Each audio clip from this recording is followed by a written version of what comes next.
सम्राट अशोक क्लब के तहत जो है आज प्रकाश दिवस मनाया जा रहा है। ये प्रकाश दिवस जो है बनाने का क्या आयोजन, क्या प्रतिक्रिया? प्रकाश दिवस मनाने का प्रतिक्रिया है कि हम चाहते हैं कि भारत में जो प्राचीन हमारी बौद्धिक संस्कृति है हो गई है, तो विलीन हो गई है, तो फिर से जागृत हो।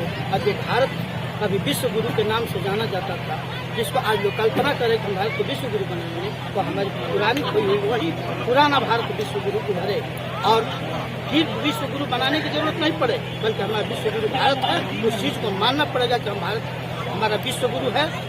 इसी बात को हम लोग फिर स्थापित करने के लिए हम ये प्रकाश दिवस मनाते रहे हैं। ये प्रकाश दिवस मनाने का औचित्य जो है हमारे भारतीय पुरातन संस्कृति और मूल संस्कृति का जो है, तथागत बुद्ध ने जब ज्ञान प्राप्त कर लिया और ज्ञान प्राप्त करने के 7 वर्ष बाद अपने घर पहुंचे, तो सभी कपिल वस्तुओं के लोग उनके आने के उपलक्ष्य में खुशी से अपने घरों में दिया जलाए, तभी से प्रकाश पर्व मनाता है। इतिहास में एक और उदाहरण मिलता है कि सम्राट अशोक ने जब 84,000 स्तूप बनवा लिए और जिस दिन पूर्णाहुति थी, उसी के उपलक्ष्य में सभी भारतवर्ष में या जम्मू द्वीप में घर घर दिया जलाए गए और इसी के उपलक्ष्य में हमारे भारतवर्ष में प्रकाश पर्व मनाया गया। प्रकाश दिवस आपसे अगला सवाल आएगा कि प्रकाश दिवस जो है अभी स्थिति बहुत दयनीय चल रही है। दीपावली इसके बदले में दीपावली क्यों मनाया जा रहा है? देखिए, ये सारे जो हैं बौद्धिक त्यौहार के कन्वर्टेड हैं और समय के साथ उसको बदला गया। जो दीपावली नहीं थी वो ज्ञान महोत्सव हुआ करता था और ज्ञान को बाद में प्रकाश कहा गया, प्रज्ञा महोत्सव कहा गया और इसको बाद में दीप। भगवान बुद्ध ने कहा है कि अत दीपो भव। अत दीपो मतलब अपना ज्ञान सब प्रकाशित करो, यानी ज्ञान का मतलब ही होता है प्रकाश। ये कन्वर्टेड है और बाद में तमाम कल्चरल चीजें जोड़ी गई, इसकी मैं चर्चा नहीं करना चाहूँगा। इसका मतलब कि जो है प्रकाश दिवस जो महोत्सव अभी मनाया जा रहा है, इसको जो है बीच में जो है दबा कर जो है दीपावली मनाया जाए। बीच में दबा करके नहीं, भारत की मूल संस्कृति को बर्बाद करके बनाया गया। बर्बाद करके। हाँ, तो अगला क्वेश्चन रहेगा कि जगदीशपुर में कितने सालों से कार्यक्रम किया जा रहा है? जगदीशपुर के जो निवासी हैं, पीछे रखना सर, कितने सालों से यहाँ पे कार्यक्रम आयोजित किया जा रहा है? जगदीशपुर में प्रकाश महोत्सव का कार्यक्रम जो है 2002 से मनाया जा रहा है। 2002 तो लगभग इधर कोरोना काल में 3 वर्ष बंद रहा और बाकी लगातार बनता है। यहाँ पे महिलाओं की भागीदारी उतनी संख्या में नहीं दिखी, क्या कारण रहा? महिलाएं अभी थोड़ा थोड़ा जागरूक हो रही है, क्योंकि महिलाओं को जागरूक करने में समय लगता है। उनका दिमाग वाश नहीं होता है, क्योंकि वो लोग धार्मिक परंपराओं में ज्यादा उलझे। क्या वजह है कि महिलाओं को समझाया नहीं? क्योंकि इसमें आडंबर नहीं है और महिलाएं जो होती है आडंबर को ज्यादा एक्सेप्ट करती है, इसलिए महिलाएं आडंबर विहीन इस व्यवस्था में अपनी को सही महसूस नहीं करती। क्या संदेश दिया गया आज से जो बक्सर के जगदीशपुर में जो कार्यक्रम आयोजित हुआ, इससे जनता को क्या संदेश दिया जा रहा है? सबसे पहले तो मीडिया को बहुत धन्यवाद। दूसरी बात ये जो है पूरे बक्सर वासियों को इस ढंग का संदेश दिया गया कि प्रकाश महोत्सव के द्वारा ही हम अपने आप को और अन्य को प्रकाशित करेंगे। अन्यथा जो आधी आबादी है, अभी शिक्षा की कमी है, शिक्षा की कमी के कारण ही अभी आधी आबादी जो है ये जो है आडंबर और जूझ रही है। इसलिए उनको यहाँ पर ला करके प्रकाश महोत्सव के द्वारा उन्हें समझाया गया। बहुत हमारे वक्ता लोग इस पर चर्चा किए और ये धीरे धीरे समझ रहे हैं।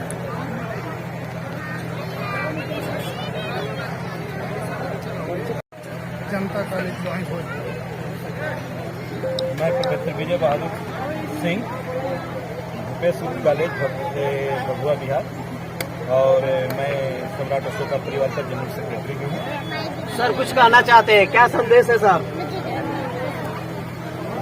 संदेश ये है कि हमारे देश में, हमारे समाज में बहुत सारे ऐसे विकार है, मन के विकार, जिस विकारों से हम ग्रसित हैं और जब तक हम उन विकारों को निकालेंगे नहीं, तब तक हमारे अंदर वो ऊर्जा नहीं आएगी और वो जो कैसा विकार? विकार जैसे भेदभाव हमारे देश में सदियों से चलता आ रहा है। भेदभाव, उच्च नीच का भेदभाव, दो तरह का वर्ग है हमारे समाज में। देख रहे हैं कि जिसके कारण देश की प्रगति, हमारे समाज की प्रगति में बाधक है। एक समाज, एक वर्ग ऐसा है जो हीन भावना से ग्रसित है, और दूसरा वर्ग है वो अहंकार में है कि हम बड़े हैं, हमको परमात्मा नहीं, हमको ईश्वर नहीं, हमको बड़े कुल में, बड़ी जात में पैदा कर दिया है। अब आप देखेंगे, आप बहुत सारे देखेंगे कि हमारे दलित जो समाज के लोग हैं वो क्रिश्चियन धर्म में चले जाते हैं। उनका सम्मान हमारे समाज के अंदर उनको सम्मान नहीं दिया जाता है, इज्जत नहीं दिया जाता है, जिसके कारण धर्म परिवर्तन की क्रिश्चियनिटी अपना लेते हैं। और जैसे ही वहाँ पर जाते हैं, वहाँ पर पाते हैं कि हम स्वतंत्र है, विराट समाज में आ गए और प्रगति होने लगती है, प्रगति भी हो जाती है। हमारे समाज में वो हीन भावना से ग्रसित है, सोचते हैं कि हम उपेक्षित है, हमको ईश्वर ने ही पैदा कर दिया है, निम्न में, निम्न जाति में ग्रसित है, इसलिए उसका विकास नहीं हो पा रहा है। एक वर्ग ऐसा है, सोच रहा है कि वो नीचे है, उसको दबा के रखते हैं। बताइए, जिस समाज में इस तरह की भावनाएं रहेगी, उस देश का तरक्की उस समाज का हो सकता है? नहीं हो सकता। हम किसी को छोटा ना समझें और किसी को हम बड़ा भी ना समझें। इस तरह के विचार यदि हमारे अंदर आए तो मेडिटेशन है, जैसे गौतम बुद्ध का एक मेडिटेशन है विपासना ध्यान, और विपासना ध्यान में यही है कि आपके मन के विकारों को निकालो। अब यदि हम मन के विकार जैसे लोभ, क्रोध, मोह, मद, मत्सर, इन सारे विकार से ग्रसित हैं। हमारे बाबा लोग बहुत सारे हैं, प्रवचन देते हैं, और वही लोग ग्रसित हैं। क्या समाज सुधरेगा? कैसे समाज सुधरेगा? कैसे समाज सुधरेगा? आप ही बता दीजिए। तो हम यदि हमारे मानवाधिकार जैसे हम आपको भाई समझेंगे, अपना दुश्मन नहीं समझेंगे, आपसे ईर्ष्या नहीं करेंगे, मानवता की भावना रखनी पड़ेगी। और मानो यही इसलिए हमने एक कविता सुनाई, मिटा दो दम्भ अपना की जन्म से बड़े हो गए हम, मिटा दे आह अपना की जन्म से छोटे हो गए हैं, लेकिन तुम सुन लो बंदे हम सब एक ही के हैं।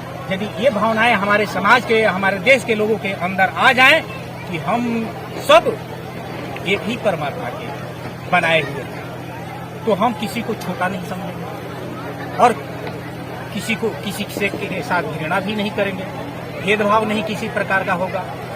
अब देखिए, जहाँ पर बुद्ध का ज्ञान जहाँ जिन देशों में गया, जापान में गया, देखिए कहाँ चला गया। हम लोग जब छोटे थे तो जापान की रेलगाड़ी पढ़ते थे, आज इतना बरस हो गया और उसके बाद भी हम उस कैटेगरी में नहीं जा पाए। क्या वजह है कि भारत में जो है इतना विकास नहीं हो रहा? ये इसलिए नहीं हो रहा कि देखिए, जबकि यहाँ जो है इस भारत के रहेंगे। हाँ, इसलिए कि यहाँ का जो पाखंड पर आधारित जो व्यवस्था बनाई गई, उसमें हम लोग ग्रसित हो गए। बताइए, हमारे बच्चे क्यों पढ़ेंगे? सरस्वती जी की पूजा करेंगे और विद्या अर्जित करने पढ़ने की क्या जरूरत है? लक्ष्मी देवी की पूजा करो, लेकिन धन मिल जाएगा, धन प्राप्त हो जाएगा। ऐसे ही क्या? और देखिए, अमेरिका में तो लक्ष्मी की पूजा नहीं होती, गरीब है, वहाँ तो विश्वकर्मा भगवान की पूजा नहीं। लेकिन हिंदुओं का कहना है कि सरस्वती तो विद्या की देवी है, क्या कहिएगा इस पर? मेरा कहना है कि देखिए, ये बहुत सारी चीजें हैं आपके दिमाग में डाल दिया गया है, और जब डाल दिया गया है तो हम उस तरफ प्रयत्न नहीं करेंगे। विश्व के देशों में सारे रिसर्च आप जितने देख रहे हैं, इन्वेंशन, आप दूसरे के धर्म को धर्म नहीं, ये धर्म नहीं है, ये धर्म हम देवी देवताओं को देखिए नीचे दिखाना नहीं है। यही तो है हमारी अज्ञानता। आप अपने यही जो विश्लेषण है, नहीं, मानवता की राह दिखाने वाले हैं गौतम बुद्ध के बारे में। गौतम बुद्ध जो देखिए, असली धार्मिक वही व्यक्ति होता है जो पाखंड को न माने। पाखंड की रचना रचने वाले वो धार्मिक नहीं हो सकते हैं, अधार्मिक कहलाएंगे। अधार्मिक जो मानव को एक न करे वो धर्म नहीं है। जो किसी व्यक्ति विशेष और किसी एक समूह के लिए हित की बात करे और बाकी लोगों की सर्वव्यापी उसका योजना न हो, सर्वव्यापी उसका रचना न हो, तो वो पाखंड ही है, वो धर्म नहीं है। धर्म वो होता है जिसे धारण किया जा सके, केवल एक व्यक्ति द्वारा धारण नहीं, सारे मानव धारण कर सके ऐसे विचार, ऐसे थॉट जो सबके द्वारा धारण किए जा सके और सबके लिए कल्याणकारी हो, वो इसी को धर्म कहते हैं। मेरा नाम श्रीनिवासी और chief office superintendent railway hospital. Sir, मेरा एक क्वेश्चन रहा कि बहुत लोग बौद्ध धर्म कहते हैं, बौद्ध धर्म है या बौद्ध धर्म है?